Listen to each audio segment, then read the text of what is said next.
بلال تائی اماں کے کہنے پہ گھر تو آ جاتا ہے اور یہاں آ کے جب اسے پتہ چلتا ہے کہ ایمان کو کس وجہ سے گھر سے نکال دیا گیا تو اسے سیدھا تیمور پہ ہی شک ہوتا ہے، کیونکہ ایمان کو تو وہ بڑے اچھے طریقے سے جانتا ہے کہ وہ کچھ بھی ایسا نہیں کر سکتی۔ وہ تھوڑی منہ پھٹ، جلدی سب سے فرینک ہو جانے والی اور منٹوں میں دوسروں کا دل جیت لینے والی ہے، لیکن کریکٹر کی خراب لڑکی بالکل نہیں ہو سکتی۔ بلال تو ٹنڈو آدم پہنچ جاتا ہے ایمان کے گھر میں اور وہاں جا کے پہلے تو ایمان کے باپ سے ہی بات کرتا ہے اور انہیں بتاتا ہے کہ مجھے ایمان پہ پورا یقین ہے اور میں اس کے ساتھ اور آپ کے ساتھ کھڑا ہوں کسی بھی معاملے میں۔ لیکن ایمان کا باپ، جو کہ ایک دن پہلے ہی تیمور سے مکے اور گھوسے کھا چکا ہے، وہ تو ان میں سے کسی پر بھی اعتبار نہیں کرتا اور صاف کہہ دیتا ہے کہ میری بیٹی کے منکر اور نکیر بننے کی آپ لوگوں کو ضرورت نہیں کہ آپ مجھے اس کے گناہ یا ثواب بتاتے رہیں، میں اپنی بیٹی کو بڑے اچھے طریقے سے جانتا ہوں۔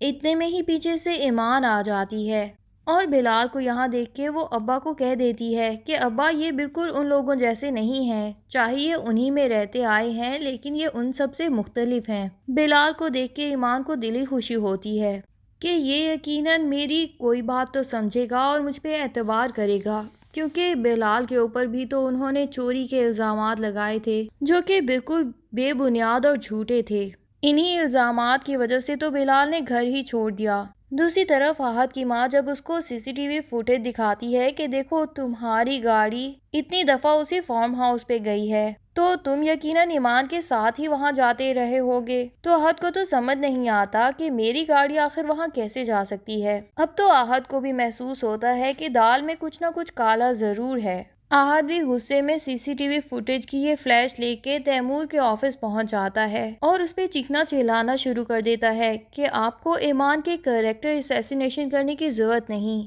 تیمور تو آگے سے اسی کو سنا دیتا ہے کہ تمہیں ایمان کے کریکٹر کی فکر ہے یا تمہارے اوپر الزامات لگ رہے ہیں اس بات کی فکر ہے۔ تو احد کہہ دیتا ہے کہ ہاں، میرے اوپر آخر ایسے بے بنیاد الزامات کیوں لگ رہے ہیں، جبکہ میرا تو ایمان کے ساتھ ایسا کوئی سین نہیں تھا جیسا کہ سارے گھر والوں کو دکھا دیا گیا ہے۔ میں ایمان سے محبت کرتا تھا اور ابھی بھی کرتا ہوں، لیکن میری محبت میں بہت رسپیکٹ تھی، میں اس کے ساتھ کچھ بھی غلط نہیں کر سکتا اور نہ ہی میں اس کے ساتھ لیلا کے فارم ہاؤس پہ گیا ہوں، تو پھر آخر میری گاڑی وہاں پہ کیوں جا سکتی ہے؟ میں نے اپنی گاڑی پچھلے کچھ دنوں میں آپ کو تو دی تھی، اس کے علاوہ میری گاڑی کوئی یوز نہیں کرتا۔ اب آپ خود ہی اس بات سے پردہ ہٹائیں گے سب کے سامنے۔ لیکن بیچارے احد کو کیا پتا کہ تیمور تو خود ہی بہت دنوں سے پلان بنا رہا تھا احد کو بھی پھنسانے کے لیے، کیونکہ وہ ایمان کے ارد گرد منڈلاتے ہوئے اس احد کو بالکل پسند نہیں کرتا تھا اور اسے ایمان کی نظروں میں احد کے لیے محبت یا اپنائیت بھی بالکل پسند نہیں آتی تھی۔ وہ تو ایمان کی زندگی میں اپنے علاوہ کسی کو دیکھنا ہی نہیں چاہتا تھا۔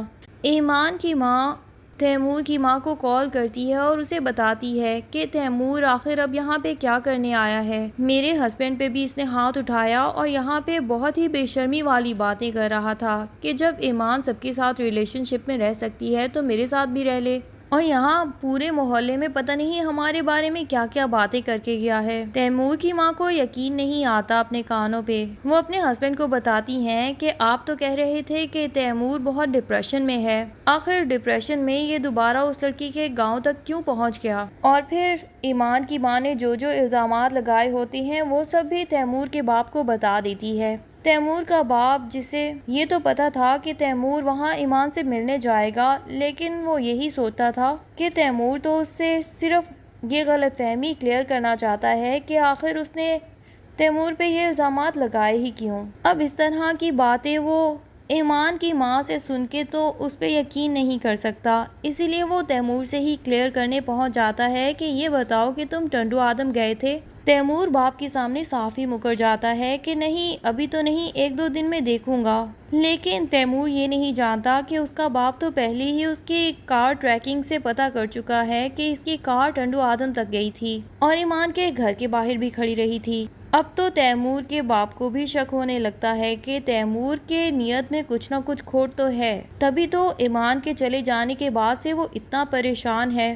ادھر ایمان جب بلال سے بات کرے گی تو اسے یہ بھی بتا دے گی کہ زارا بھابی ساری سچائی جانتی ہیں تیمور بھائی جب غلط بات کرنے کے لیے میرے کمرے میں آئے تھے تب بھی زارا بھابھی نے میرے کمرے کے باہر کھڑے ہو کے ان کی ساری اصلیت دیکھ لی تھی اور ایک ایک بات تک سن لی تھی۔ شاید ایک وہی ہیں اس گھر میں جو کہ میری پارسائی اور سچائی کو جانتی ہیں، لیکن پتہ نہیں کیوں انہوں نے اپنی زبان بند رکھی ہوئی ہے۔ شاید وہ تیمور بھائی سے اتنی محبت کرتی ہیں کہ ان کی برائیاں ان کو نظر ہی نہیں آتی۔ بلال کہہ دیتا ہے کہ اگر زارا یہ سب جانتی ہے تو تم بے فکر رہو، چاہے تمہیں اس گھر میں دوبارہ کبھی بھی نہ جانا ہو، لیکن میں ان سب لوگوں کے سامنے تمہارا امیج کلیئر کر کے ہی رہوں گا۔ ایسا نہیں ہوگا کہ جس پہ بھی چاہیں جیسے مرضی الزامات لگاتے رہیں۔ میں تیمور کو بہت جلد سب کے سامنے بے نقاب کر دوں گا۔ ایمان کو تو بہت خوشی ہوتی ہے، وہ بلال کو ڈھیروں ڈھیر دعائیں دیتی ہے۔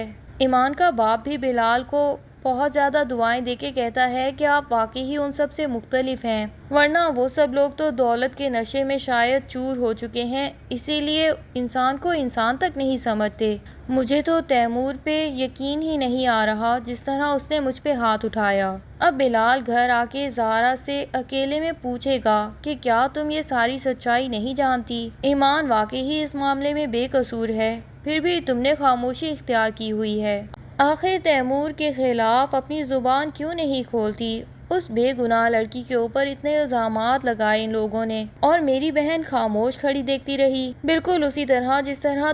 تمہارے بھائی پہ لگائے ہوئے الزامات کے ٹائم پہ بھی تم خاموش کھڑی رہی۔ زارا بلال سے کہے گی کہ تم یہاں پہ اس لڑکی کی صفائی پیش کرنے کے لیے اتنے کیوں بے قرار ہو کہ تمہاری بہن کا گھر بھی چاہے اجڑ جائے، تمہیں اس کی بھی پرواہ نہیں، بس تم یہ چاہتے ہو کہ تیمور کی سچائی سامنے رکھ دوں، اور اس کے کیا سرکمسٹانسز ہوں گے وہ نہیں جانتے کیا؟ تمہیں لگتا ہے کہ اس کے بعد تائی امی مجھے اس گھر میں رہنے دیں گی یا تیمور کی زندگی میں رہنے دیں گی؟ تمہیں تو ویسے بھی لیلا بالکل پسند نہیں کرتی اور ایک بھی لمحہ نہیں لگائے گی تم سے طلاق لینے میں۔ مجھے بھی اس گھر سے نکال دیا گیا تو خود بتاؤ کہاں جائیں گے ہم دونوں؟ کیا کوئی اور ٹھکانہ ہے ہمارے پاس؟ بلال اسے بتا دیتا ہے کہ کچھ بھی ہو جائے تمہیں طلاق نہیں ملنے والی، کیونکہ یہ ساری جائیداد جس پہ یہ لوگ عیاشی کر رہے ہیں یا بزنس کر رہے ہیں، یہ دراصل تو ہم دونوں بہن بھائیوں کی ہی ہے، جس پہ بچپن سے ان لوگوں نے قبضہ تو کیا ہوا ہے، لیکن یہ ہم سے چھین نہیں سکتے۔